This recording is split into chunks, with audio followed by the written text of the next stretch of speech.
नमस्कार, river 24 news में आपका स्वागत। मैं हूं रीति। आइए देखते हैं क्या है आज की प्रमुख खबरें। हर्षोल्लास के साथ मनाई गई झूलेलाल जयंती, भंडारे का किया गया आयोजन। विवादों से घिरी हुजूर एसडीएम बीएसपी प्रत्याशी ने लगाए गंभीर आरोप और मऊगंज आबकारी पुलिस ने लाखों की शराब की जब्त। इन खबरों को आगे हम विस्तार से देखेंगे। हुजूर एसडीएम आईएएस वैशाली जैन पर बसपा उम्मीदवार अभिषेक पटेल ने गंभीर आरोप लगाए हैं, जिसकी शिकायत उन्होंने मुख्य निर्वाचन अधिकारी से भी की है। एसडीएम वैशाली जैन रीवा तहसील हुजूर पर बसपा प्रत्याशी अभिषेक मास्टर बुद्धसेन पटेल ने गंभीर आरोप लगाए हैं और इसकी शिकायत उन्होंने मुख्य निर्वाचन पदाधिकारी से भी कर डाली।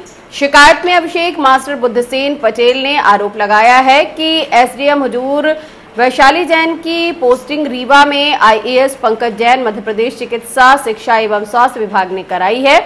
वह चिकित्सा शिक्षा में उच्च पद पर पदस्थ हैं। उनका एक प्रकरण रीवा में जमीन का चल रहा है। उनकी मां कमला पटेल और पंकज जैन की मां पद्मा जैन के बीच राजस्व न्यायालय रीवा में प्रकरण चल रहा है। शिकायत में कहा गया है कि पंकज जैन के पिता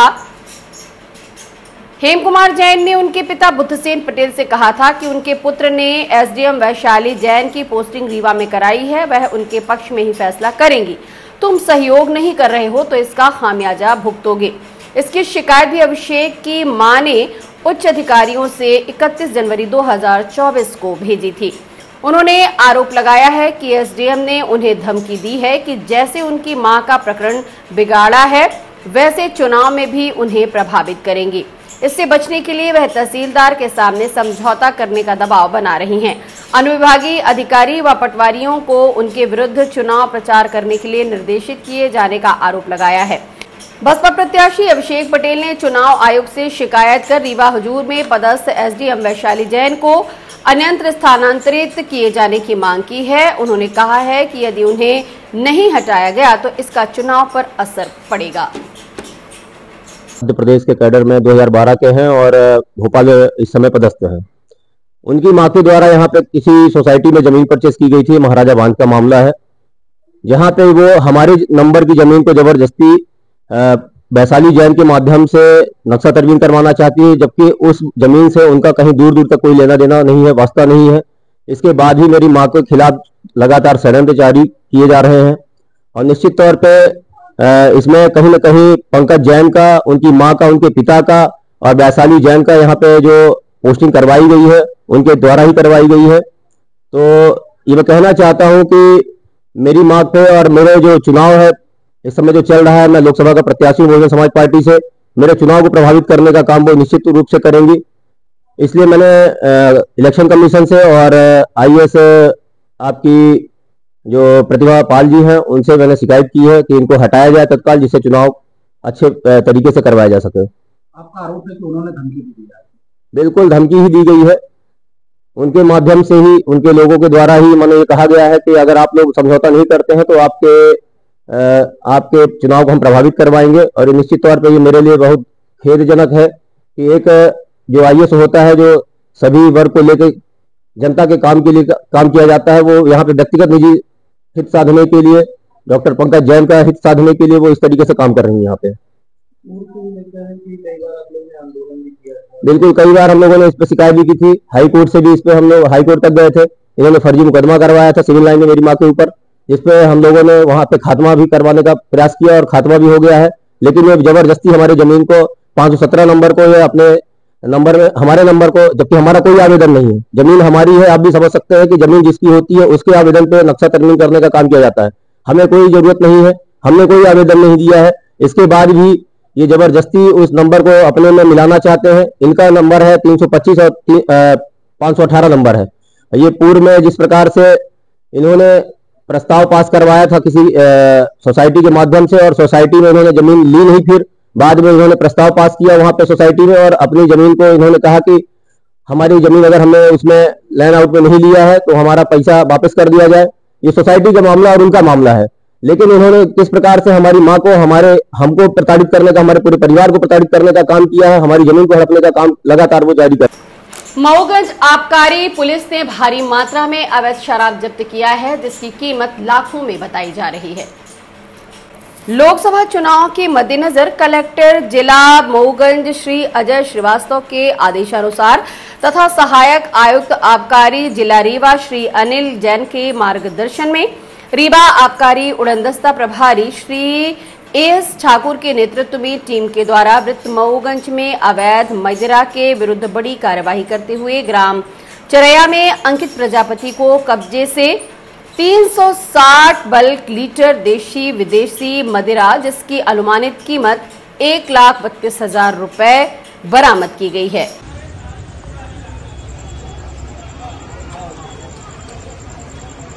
क्या ले रहा है? झूलेलाल जयंती के अवसर पर आज हेमू कल्याणी चौक पर सिंधु भंडारे का आयोजन किया गया। इस दौरान डिप्टी सीएम द्वारा स्कूटर रैली रवाना की गई। आज शहर भर में झूलेलाल जयंती का कार्यक्रम बड़े ही हर्षोल्लास के साथ मनाया गया। जगह जगह रैली और शहर में कई जगह भंडारों का आयोजन भी किया गया। इसी तारतम्य में आज प्रकाश चौराहे के पास सिंधु नवयुवक मंडल ने कार्यक्रम का आयोजन किया। कार्यक्रम का शुभारंभ डिप्टी सीएम राजेंद्र शुक्ल के द्वारा आरती एवं पूजन करके भंडारे का शुभारंभ किया गया। इस अवसर पर उप मुख्यमंत्री राजेंद्र शुक्ल ने स्कूटर रैली को हरी झंडी दिखाकर रवाना किया।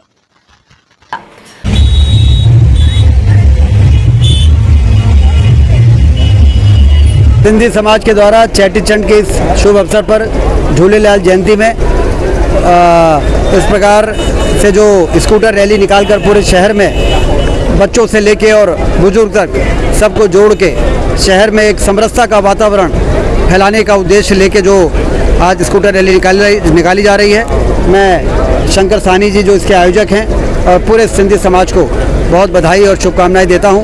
इस प्रकार के कार्यक्रम समाज में भाईचारा और समरसता का वातावरण पैदा करते हैं, जो हमारे देश की सबसे बड़ी ताकत है।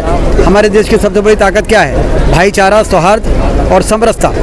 तो इस प्रकार के आयोजनों से ये बढ़ता है तो हमारे देश को ताकत मिलती है। हाँ, जैसा कि आपको मालूम हो कि हर वर्ष झूलेलाल जयंती पे हमारे तोपखाना कंवर नगर से स्कूटर रैली का आयोजन आज मुझे याद आ रहा है, ये 30वां वर्ष है स्कूटर रैली हम लोग निकालते हैं और उसमें बहुत भव्यता रहती है और दिनों दिन उसमें काफ़ी बच्चों ने जो उत्साह दिखाया है, तो स्कूटर रैली का बहुत ही भव्य आयोजन बढ़ता ही जा रहा है और अच्छा लगता है। बच्चों को भी, बच्चियां भी आजकल साथ में पार्टिसिपेट करती हैं और इससे समाज की, हमारे सामाजिक और सांस्कृतिक जो हमारी जो विरासत है उसको मजबूती मिलती है और जो नई जनरेशन है उसको भी, उसको लगता है कि हमारे त्यौहार हैं, हम उसमें शामिल हों और इसका ही एक फ़ायदा समाज को मिलता है। एक माहौल बनता है, शहर में भी अच्छा माहौल बनता है और दूसरे समाज के लोग भी साथ मिलकर बड़े खुश होते हैं, हम लोग भी साथ शामिल हो जाते हैं और एक नई परंपराएं शुरू होती है, शहर में सामाजिक एकता बनती है, माहौल बनता है, अच्छा लगता है।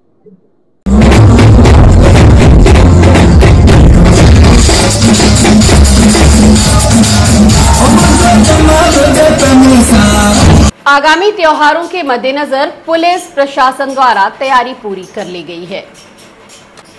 अप्रैल महीने में सबसे ज्यादा त्योहार पड़ रहे हैं, जिनमें से 2 बड़े त्योहार नवरात्रि और ईद मनाया जाता है, जिसको लेकर पुलिस प्रशासन मुस्तैद है और सभी जगह तैयारी पूरी कर ली गई है। वहीं आचार संहिता लगी होने के कारण विशेष व्यवस्थाएं की गई हैं।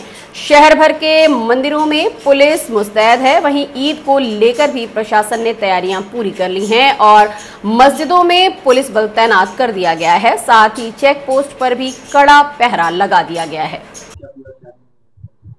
जैसे कि सबको विदित है कि अभी नवरात्र का पर्व भी शुरू हो गया है, तो उसी में जो हमारे क्षेत्र में जो प्रमुख मंदिर है, जैसे रानी तालाब मंदिर हो गया, फूलमती मंदिर हो गया, सभी में स्थानीय थानों से हमने बल एकत्रित करके वहाँ पे डिप्लॉय किया हुआ है, जो सुरक्षा व्यवस्था सुनिश्चित कर रहे हैं।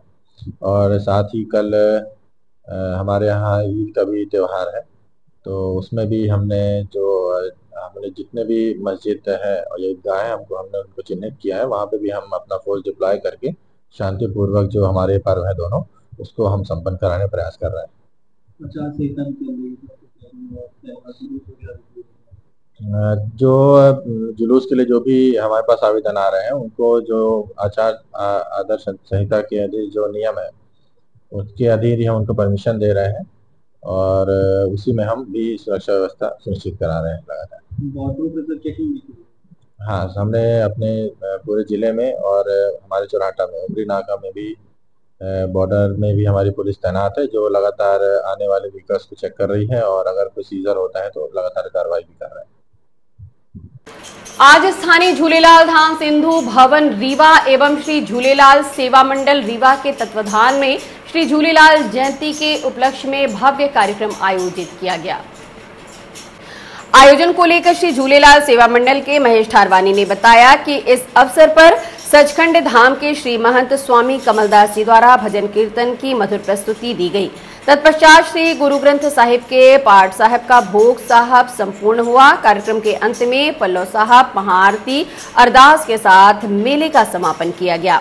कार्यक्रम के उपरांत सामूहिक भंडारा प्रसाद का आयोजन भी किया गया, जिसमें रीवा सिंधु समाज के प्रबुद्ध नागरिकों माता बहनों ने बड़ी संख्या में भोजन प्रसाद ग्रहण किया।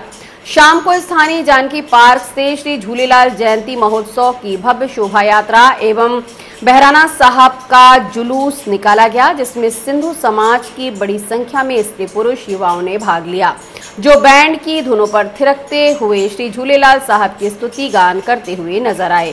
साथ ही आकर्षक सिंधी सेज नृत्य किया गया। सिंधु समाज द्वारा शोभा यात्रा मार्ग में कई स्थानों पर प्रसाद वितरण किया गया। जय झूलेलाल। आज भगवान श्री झूलेलाल भगवान का जयंती पर कई कार्यक्रम हुए हैं और वरुण देवता के नाम से पहचाना जाता है भगवान झूलेलाल जी को, जो आज भंडारा हुआ है और उसके बाद जुलूस निकलेगा अपना शाम को 6 बजे और दिया ज्योति लेके हम लोग नदी तक जाते हैं, उसको बाराना साहब बोलते हैं और विसर्जन करते हैं। और कई कार्यक्रम सातों दिन से कार्यक्रम चल रहे हैं, जिसका आज समापन होना झूलेलाल जयंती को। आज आपको सिंधु समाज का अध्यक्ष बनाया गया। झूलेलाल सेवा मंडल कई वर्षों से कार्य कर रही है, आज मुझको उसका दायित्व सौंपा गया और मुझको अध्यक्ष बनाया गया। तो ये 2 साल का कार्यकाल रहता है। नरेश काली। कितने वर्षों से ये तो कई वर्षों से झूलेलाल की जयंती मनाई जाती है, हर वर्ष 2 वर्षों में बदला जाता है ये। आगामी 11 अप्रैल को महर्षि वाल्मीकि आश्रम में श्रीमद् भागवत महापुराण कथा का आयोजन किया जाना है, जिसको लेकर आज एक पत्रकार वार्ता आयोजित की गई। नेहरू नगर स्थित महर्षि वाल्मीकि स्कूल प्रांगण में 7 दिवसीय श्रीमद् भागवत महापुराण का आयोजन 11 अप्रैल से 17 अप्रैल 2024 तक किया जाना है। इस दौरान कथा व्यास स्वामी विवेकानंद सरस्वती जी महाराज, भागवत भूषण प्रवक्ता भारतीय साधु समाज धाम आनंद हरिद्वार उपस्थित रहेंगे।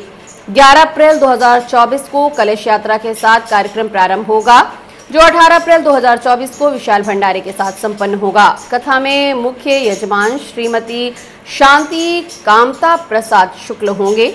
कथा के आयोजक श्री वाल्मीकि गौतम ने नगर के सभी प्रबुद्ध जनों से श्रवण करने की अपील की है। कथा दोपहर 3 बजे से शाम 6 बजे तक रहेगी। इस कार्यक्रम की जानकारी संयोजक अमित गौतम ने दी। पूरी जानकारी के लिए आइए आपको लिए चलते हैं पत्रकार वार्ता में। हो गए हैं। वर्तमान समय में देश का दायित्व जिन हाथों में है, देश ही नहीं विश्व एक नए चिंतन के साथ अपने चिंताओं को समेटे हुए भारत से बहुत कुछ अपेक्षित हो रहा है, जिसमें देश के प्रधान से लेकर के उनके साथियों तक ने विगत कई वर्षों में इस देश का एक नया आभा मंडल नए संस्करण के साथ अतीत को समेटकर जहां आर्थिक संपन्नता की ओर लगातार बढ़ रहा है, के साथ हम सन्यासियों के सुखद संतोष के लिए जिस प्रकार से सांस्कृतिक धरोहरों को तेजी के साथ सम्मान देते हुए देश के कोने कोने में मैं सारी नामावली प्रस्तुत न करता हुआ, चूंकि आप विंध्य क्षेत्र के साथ साथ मध्य प्रदेश के प्रतिनिधि हैं और आप गौरवान्वित भी हो रहे होंगे उज्जैन के महाकाल के पावन परिसर के विकासमान स्थल को देखकर। ऐसे अनगिनत स्थल आज देश में प्रमाण के रूप में हैं। तो हम लोगों के मन में भी जब से संन्यास लिया है तब से, और सन्यासियों का ये संकल्प ही रहा है कि जहां हम भी ठीक से जिएं और जिस ठीक से जीने की कला को सीखें उसे समाज में भी न केवल वितरित करें, बल्कि आप जैसे युवाओं के कंधे से कंधा मिलाकर एक तरफ आप अपने सामाजिक दायित्वों के साथ देश को आगे बढ़ाने में अपनी कलम के साथ जैसे आप सशक्त सहयोग समाज को देते हैं, हम लोग अपनी वाणी के द्वारा भगवान की कथाओं के माध्यम से नवयुवकों के भीतर एक चरित्र निर्माण के संकल्प के साथ पूरे देश में ही भ्रमण करते हुए भारत साधु समाज जो स्वतंत्रता के बाद देश के मूर्धन्य महापुरुषों के साथ जुड़ करके राजनीतिक लोगों के सहयोग से भी ये समाज भारत साधु समाज बना था। नहीं रहे कुछ महीने पूर्व आपके ही प्रांत के शंकराचार्य श्री स्वामी स्वरूपानंद जी महाराज जो ज्योतेश्वर के थे, उनके द्वारा ही मैं राष्ट्रीय प्रवक्ता के पद पर अभिषिक्त किया गया था। और हम मिलते एक छोटे से ब्रेक के बाद। Pentium point group of institutions, a key to success. जी हाँ, Pentium point group of institutions, जहाँ पर आपको मिलते हैं BA LLB 5 year full time programme, LLB 3 year full time programme bar council of India से मान्यता प्राप्त हैं। MBA के 2 year full time programme AICTE new Delhi से मान्यता प्राप्त हैं। Pentium point college of pharmacy T pharma 2 year full time program PCI new Delhi द्वारा मान्यता प्राप्त। पेंटियम पॉइंट टेक्निकल कॉलेज में स्नातक व स्नातकोत्तर की सभी पाठ्यक्रम संचालित हैं, जिनमें प्रवेश प्रारंभ है। हमारा कॉलेज कोड है P500। याद रखिए, सामान्य वर्ग BPL कार्ड धारकों को शिक्षा शुल्क में छूट व SC ST OBC छात्रों को मध्य प्रदेश शासन की नियमानुसार छात्रवृत्ति। आप संपर्क कर सकते हैं हमारे हेड ऑफिस में, जो है हेडगेवार नगर रेडियो कॉलोनी के सामने रीवा, और कॉलेज कैंपस में जो है करहिया सिमरिया रोड और हरदी सिमरिया रोड रीवा में। अधिक जानकारी के लिए हमारे फोन नंबर पर संपर्क कर सकते हैं। हमारा फोन नंबर है 07662438035। मोबाइल नंबर पर भी संपर्क किया जा सकता है, जो है 9992084439।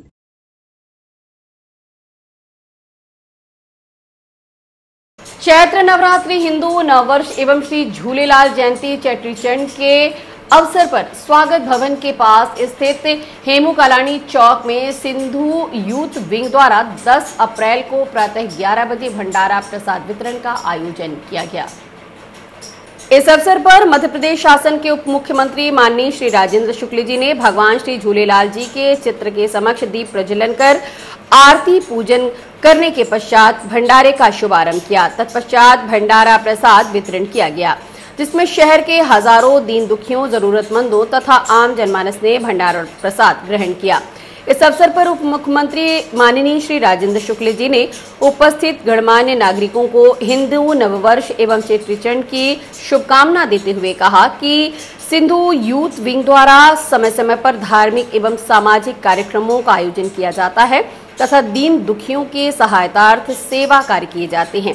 इसके लिए सिंधु यूथ विंग के सभी पदाधिकारी एवं सदस्यगण धन्यवाद के पात्र हैं।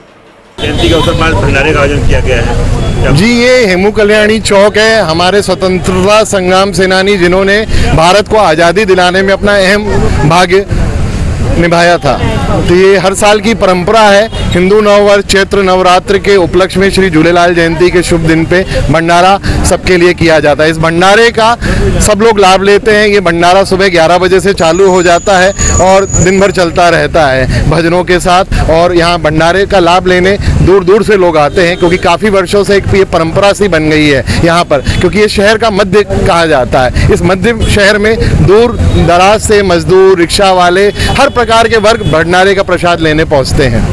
क्या नाम है? मैं सचिन डुडानी हूँ। सिंधु यूथ विंग हमारी सामाजिक सांस्कृतिक संस्था है जो शहर में विभिन्न प्रकार के धार्मिक, सांस्कृतिक और दीन दुखियों के लिए समय समय पर जरूरत के हिसाब से काम करती रहती है। अभी 22 तारीख को हमने अनुसूचित जाति कन्या आश्रम में अर्जुन नगर में काफ़ी बड़ा आयोजन किया था। वहाँ की बच्चियों के लिए वस्त्र वगैरह और फल फ्रूट और गर्म टोपे, कंबल वगैरह का वितरण किया हुआ था। 22 तारीख जो कि ऐतिहासिक दिन था, जनवरी में रामलल्ला जी की स्थापना थी अयोध्या में। आज की खबरों में बस इतना ही। नई खबरों के साथ हम होंगे पुनः उपस्थित। इजाजत दीजिए रीति को। नमस्कार। हड्डी जोड़ एवं रीढ़ रोग तथा स्त्री रोग एवं प्रसूति रोग का इलाज एक ही छत के नीचे। विघ्नहर्ता hospital and trauma centre, hotel landmark के पास, रतहरा, रीवा। डॉक्टर संतोष सोनी, पूर्व चिकित्सक, बॉम्बे हॉस्पिटल, मुंबई। हड्डी जोड़ एवं रीढ़ रोग विशेषज्ञ, छोटे चीरे एवं दूरबीन विधि द्वारा हाथ तथा पैर की हड्डियों का ऑपरेशन।